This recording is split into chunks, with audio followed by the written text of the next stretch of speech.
La viscosité d'un fluide est une caractéristique importante pour analyser l'écoulement de ce fluide, et on peut mesurer cette viscosité à l'aide d'une webcam associée à un ordinateur.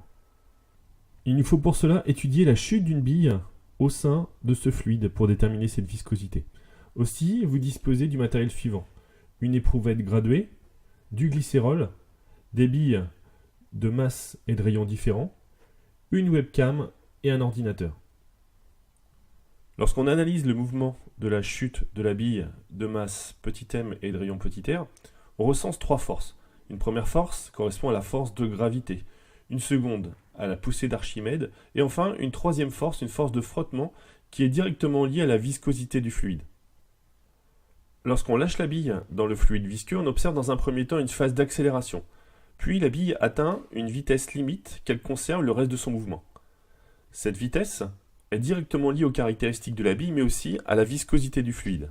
Ainsi, si on mesure cette vitesse V limite, alors on pourra en déduire la viscosité du fluide, définie par état égale à la masse de la bille fois l'accélération de pesanteur, divisé par 6 fois pi fois le rayon de la bille fois cette vitesse limite déterminée.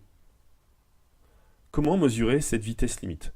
Pour cela, nous allons procéder à l'acquisition vidéo de la chute de la bille, permettant l'analyse de la variation de la position delta Y pendant une durée delta t. La vitesse limite est par définition le rapport de ces valeurs. V limite est égal à delta Y sur delta t.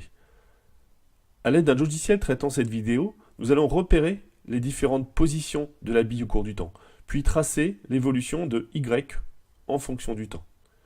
Le coefficient directeur A du tracé sera alors égal à la vitesse limite recherchée. Pour paramétrer l'acquisition, il nous faut aller dans le disque dur D2 points, aller rechercher l'application Setup. Voilà. On a alors sur le PC l'image captée par la webcam. On va dans un premier temps définir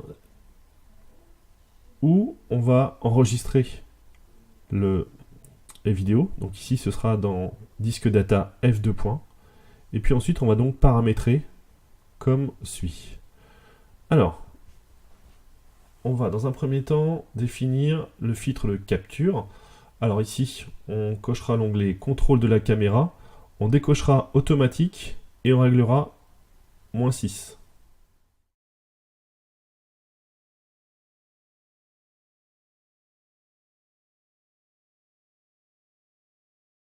Ensuite, on va définir que l'acquisition sera à raison de 20 images par seconde. On définira une compression de type YUY2 et un format d'acquisition de 800 par 448.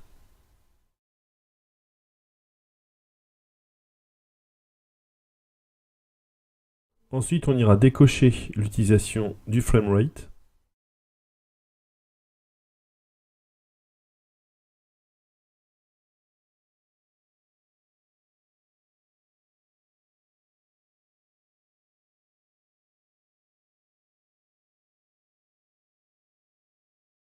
Ensuite, mais ce n'est pas obligatoire, on peut définir une durée limite d'acquisition. Donc ici, par exemple, on va sélectionner 10 secondes d'acquisition maximale.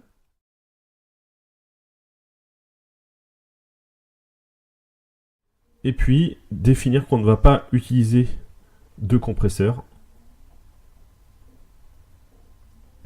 Et enfin, on va vérifier que le buffer est à 1 et l'acquisition est prête à être mise en œuvre. Avant toute acquisition, on règle la position de deux élastiques à des valeurs remarquables de l'arrêt gradué, ici 10 cm et 20 cm. On se prépare à lâcher la bille. En parallèle, on va sur le logiciel sélectionner Capture, Start Capture, et on validera le bouton OK simultanément avec le lâcher de la bille. Puis on arrêtera l'acquisition en sélectionnant Stop Capture ou en appuyant sur le bouton Escape du clavier. Pour l'exploitation des données, on va aller dans le répertoire physique-chimie. Vous sélectionnerez Régressie. Alors, vous ferez alors Fichier, Nouveau, vidéo VLC32. Et puis on va aller ouvrir le fichier enregistré. Donc ici, le fichier a été enregistré dans le disque data f2. Ici, je l'ai appelé essai Corbin 011.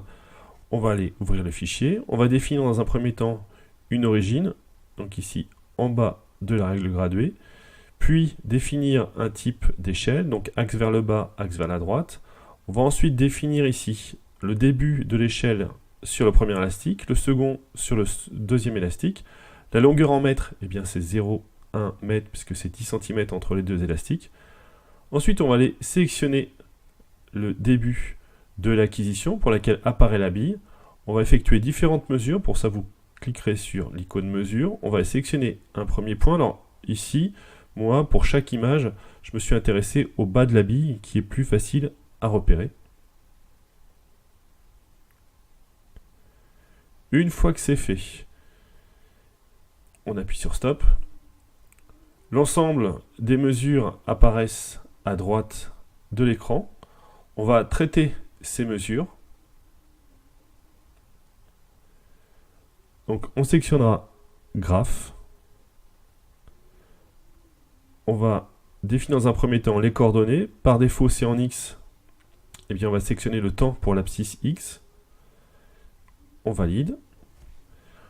On va définir le modèle qui nous intéresse. Ici, c'est une courbe de type affine. Donc, on va sélectionner le modèle de type affine. Et s'affiche à ce moment-là la valeur ici du coefficient des réacteurs qui correspond à la vitesse limite recherchée.